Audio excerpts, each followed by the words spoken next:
اور یہی چیز امام حسین کے پاس نفری لوگوں کی کمی ہے، زیادہ نہیں ہے. وہ صلح نہیں کرتا بلکہ وہ جہاد کرتا ہے. تو ان میں سے کون صحیح ہے کون غلط ہے؟ امام حسین نے اپنے بھائی کے طریقے پر، حضرت حسن کے طریقے پہ چل کر صلح کیوں نہیں کیا؟ طاقت کے ہوتے ہوئے بہت زیادہ تعداد میں لوگ ہیں امام حسن کے پاس، لیکن پھر بھی وہ پریارٹی دے رہے ہیں، اہمیت دے رہے ہیں صلح کو، لڑائی کو نہیں.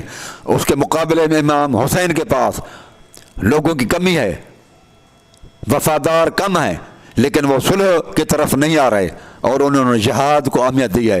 اب مجھے بتائیں دونوں کا راستہ الگ الگ ہے، ان میں سے کس کو ہم حق پر مانیں اور کس کو ہم کہیں کہ وہ ان سے غلطی ہو گئی ہے؟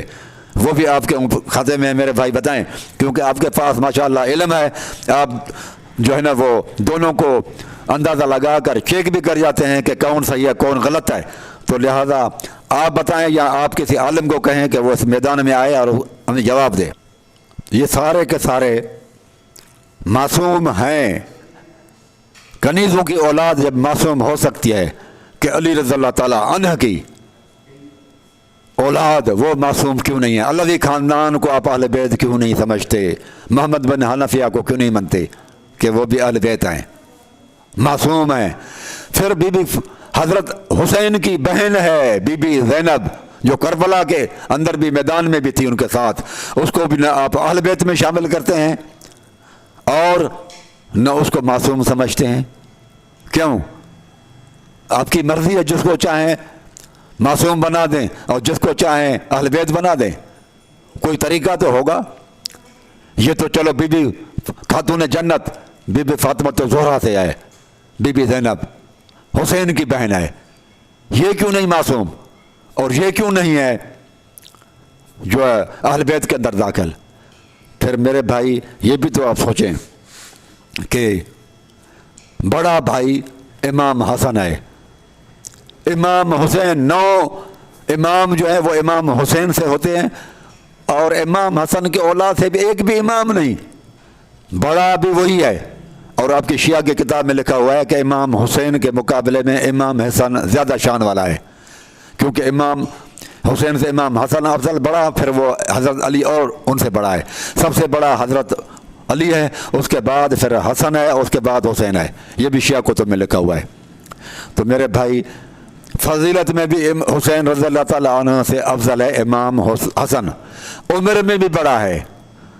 تو کیا وجہ ہے کہ اس کے خاندان سے ایک بھی امام سلیکٹ نہیں کیا گیا؟ کیا یہ عدل ہے؟ کیا یہ انصاف ہے؟ عدل اور انصاف تو یہ ہوتا نا کہ جتنے امام حسین کی اولاد سے ہوئے اتنے ہی امام حسن کی اولاد سے ہوئے. لیکن امام حسن، کیا وجہ ہے کہ لوگ حسنی نہیں کہلاتے؟ شیعہ بھائی حسینی کہلاتے ہیں لیکن حسنی نہیں کہلاتے. یہ صرف اور صرف بغض ہے امام حسن کے ساتھ، امیر معاویہ کے ساتھ جو صلح کیا وہ اس وجہ سے وہ بغض میں بھرے ہوئے ہیں. تو یہ صرف نہیں ہے کہ ابو بکر عمر کو نہیں مانتے، بلکہ یہ تو امام حسن کو بھی نہیں مانتے، بی بی زینب کو بھی اہل بیت نہیں سمجھتے، محمد بن حنفیہ کو بھی علوی سمجھتے ہیں، اہل بیت نہیں سمجھتے، معصوم سمجھتے ہیں. تو یہ عجیب معاملہ ہے. کہیں پر معصوم باپ معصوم ہے تو اولاد اہل بیت ہے، اور کہیں پر امام حسین اور بعد میں امام آ جاتے ہیں تو ان کی بیویاں لونڈی بھی ہیں تو وہ اہل بیت بھی بن جاتے ہیں اور معصوم بھی ہو جاتے ہیں. تو میرے بھائی یہ باتیں غلط ہیں. آپ میں سے کسی کو جرأت ہے تو میدان میں آئے اور میری ان کلپوں کے اوپر کلپ بنا کے ویڈیو بنا کے جواب دے دے. عقیل انصاری صاحب نے بھی سوال کیا کہ 73 فرقے جہنم میں 73 فرقے بنیں گے رسول اللہ علیہ وسلم کی امت سے، 72 جہنم میں جائیں گے، ایک صحیح ہوگا. تو وہ کہتے ہیں کہ 72 کے نام بتاؤ. میرے بھائی رسول اللہ صلی اللہ علیہ وسلم نے نہیں بتائے تو میں بھی نہیں بتا سکتا کہ 72 کون کون سے ہیں. میں تو جو چیز رسول اللہ، میں تو پہنچانے والا ہوں، بنانے والا نہیں ہوں. اللہ کے رسول اور اللہ تعالیٰ نے نہیں بتایا تو میں کہاں سے آپ کو بتاؤں؟ میں تو نقل کرنے والا ہوں، ہوتا تو میں آپ کو بتا دیتا. تمام سامعین سے میری گزارش ہے کہ ہماری ویڈیو کو آپ غور سے سنیں اور دلائل پر نظر رکھیں، پرسنالٹی پر اور ٹاکنگ پاور کو نہ دیکھیں. ٹھیک ہے یہ بھی چیزیں ہونی چاہیے، پرسنالٹی اور ٹاکنگ پاور بھی، لیکن اصل چیز جو دیکھنے کو دے نا وہ ہوتا ہے دلائل. دلائل کا پاور کہ کتنا ہے اس کا در انشاءاللہ العزیز وہ آپ دیکھیں گے تو پھر آپ لیکن وہ اس وقت سمجھ میں آ جائے گی آپ کو جب آپ تقریباً تکلیف اٹھا کے کچھ پوری ویڈیوز میری سنیں اور کوشش کریں میرے بھائیوں کہ سبسکرائب بھی کریں جزاک اللہ خیرہ تاکہ آپ لوگوں کے پاس اچھی اور ویڈیوز آتی رہیں جزاک اللہ خیرہ.